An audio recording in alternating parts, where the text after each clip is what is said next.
বাবা বাবা, আমাকে খেলনাটা কিনে দাও। না, আমি তোমাকে খেলনা কিনে দিব না, কারণ তুমি সব ভেঙে ফেলো। না, আমাকে খেলনা কিনে দাও, আমি আর ভাঙবো না। ঠিক আছে, এবার কিনে দিচ্ছি, ভাঙলে আর কিনে দিব না। ঠিক আছে, আমি আর ভাঙবো না। ভাই, খেলনাটার দাম কত? খেলনাটার দাম মাত্র ৫০০ টাকা। এই নিন ৫০০ টাকা, আর খেলনাটা ওকে দিন। এই নাও বাবু, তোমার খেলনা।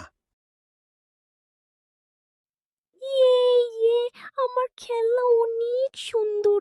থ্যাংক ইউ বাবা।